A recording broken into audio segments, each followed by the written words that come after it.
Hi friends, అందరికీ నమస్కారం. Daily pick ఛానల్‌కి మీకు తిరిగి స్వాగతం. మనము మన మహాభారతం జర్నీని కంటిన్యూ చేద్దాము. మనం చూసుకున్నట్టయితే లాస్ట్ వీడియోలో మనము హిడింబాసురుడు మరియు భీముడి మధ్య సంఘర్షణ ఎలా స్టార్ట్ అవుతుంది అనేది చూసామన్నమాట. అంటే ఫస్ట్ హిడింబాసురుడు ఎలా చేరుకున్నాడు అక్కడికి, వాళ్ళిద్దరి మధ్యలో జరిగే సంభాషణలో జరుగుతుంది అన్నట్టుగా మనం ఎండ్ చేసాము.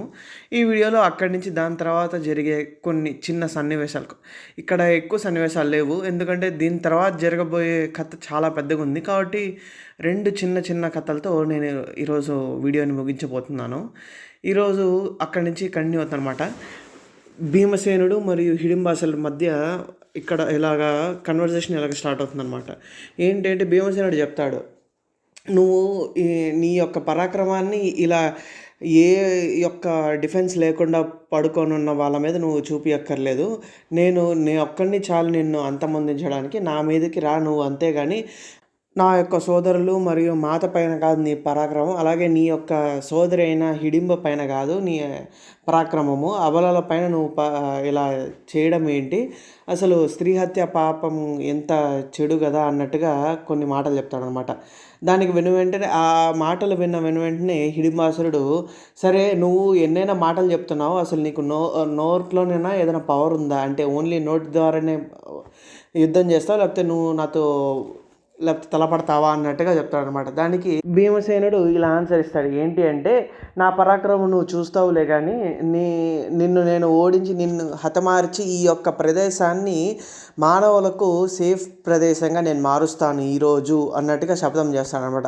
అలా శపథం చేయగానే హిడింబాసురుడు వెంటనే తన పిడికిలతో గుద్దడానికి, భీముడిని గుద్ది చంపడానికి ఎగురుతాడనమాట.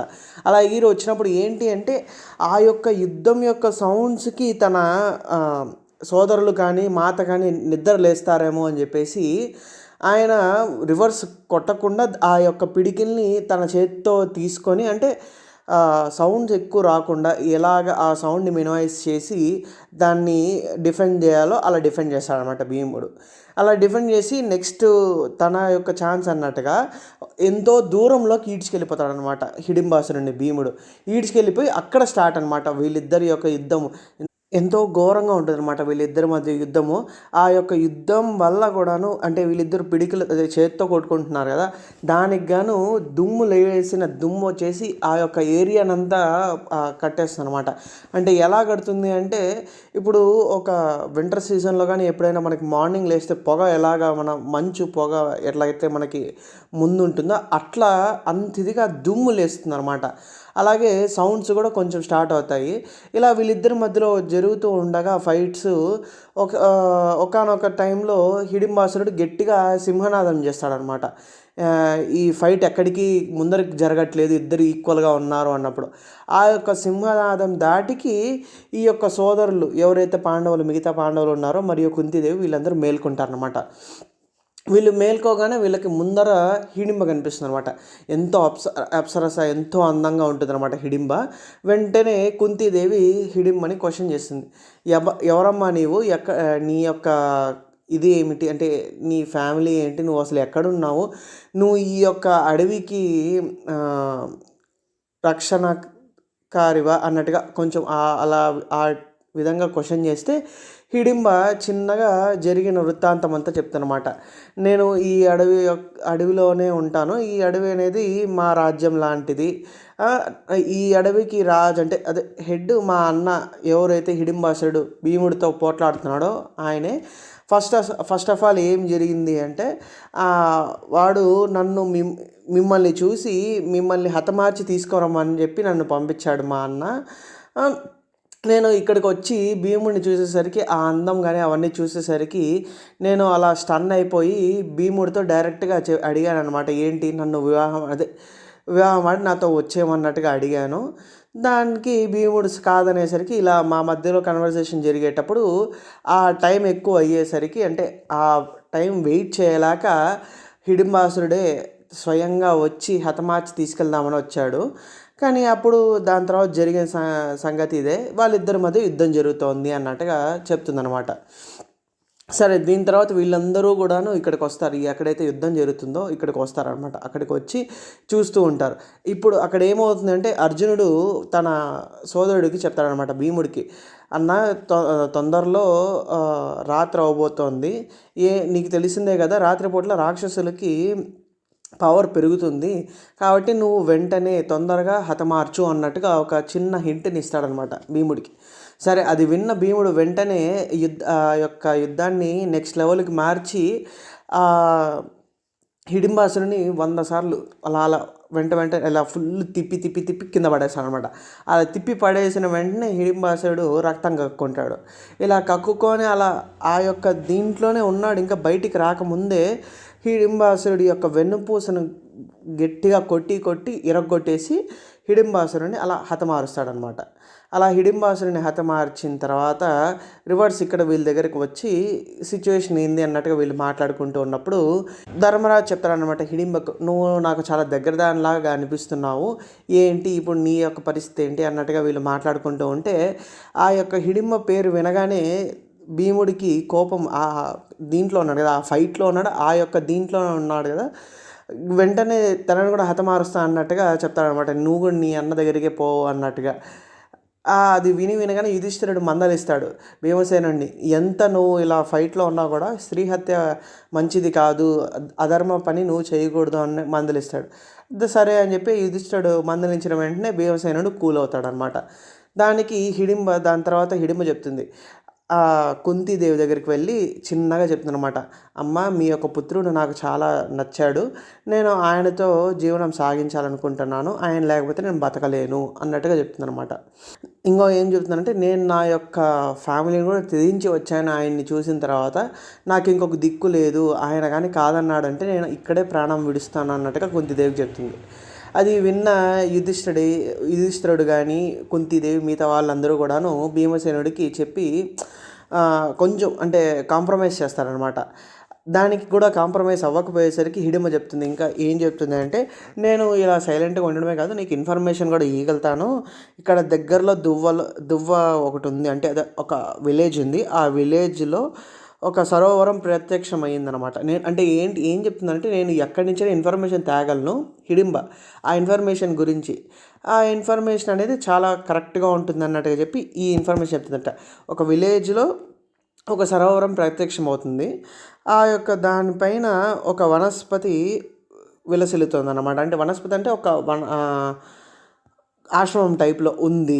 ఆ ఆశ్రమం అసలు ఆ సరోవరం కానీ అవన్నీ కూడాను శాలిహోత్ర మహాముని అనే యొక్క ముని యొక్క తపస్సు చేత వచ్చినవే, అక్కడికి మీరు వెళ్ళండి, అక్కడ ఉన్న సరోవరంలో నీళ్లు తాగారంటే ఆకలి దప్పకలు ఉండవు, అక్కడ మీరు నిద్రిస్తే మీకు ఆ యొక్క అంటే ఫ్యూచర్లో నిద్ర వల్ల కలిగే ఉంటాయి, అంటే ఎప్పుడు నిద్రపోకుండా ఉన్నా కూడా మీకు అసలు ఎలాంటి ఇబ్బంది ఉండదు, అంత మంచి పవర్ఫుల్ ప్లేస్ అది, అక్కడికి నేను తీసుకెళ్తాను, ఇలాంటి ఇన్ఫర్మేషన్ నేను ఎంతో గ్యాదర్ చేయగలను అన్నట్టుగా చెప్తే సరే అని చెప్పేసి వీళ్ళు ఇంకా కాంప్రమైజ్ అవుతారనమాట. హిడింబతో పాటు వీళ్ళందరూ ఇక్కడికి శాలిహోత్ర మహాముని యొక్క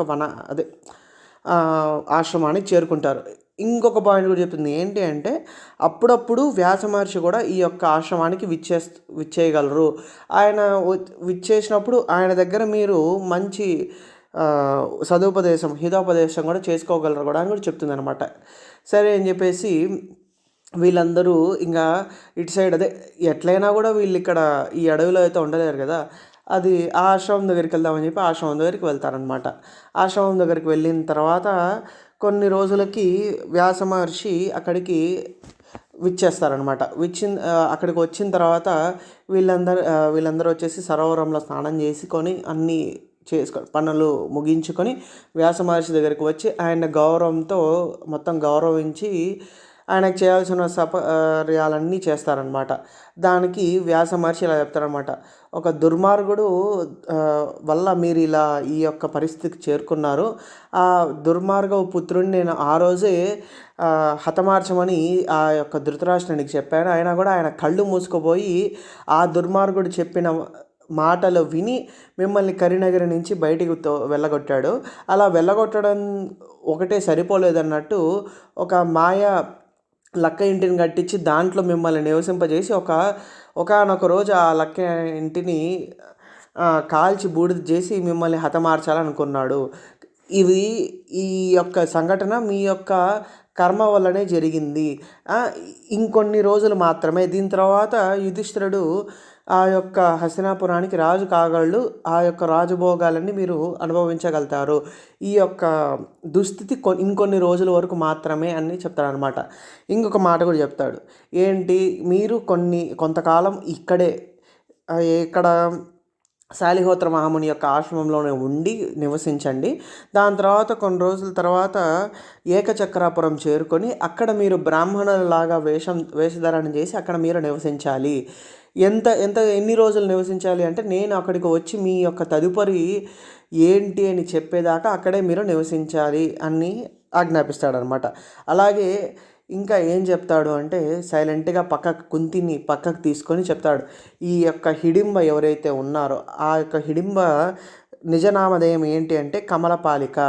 అంటే ఏంటి అంటే, ఆ యొక్క సరస్సు గురించి చెప్పాం కదా, ఆ సరస్సులో ఒక కమలం, ఒక గ్రేటెస్ట్ లోటస్ అనమాట. ఆ లోటస్కి చాలా పవిత్రత ఉంటుందన్నమాట. ఆ యొక్క లోటస్కి ఈ హిడింబ అనేది ఒక రక్షణ లాగా అనమాట.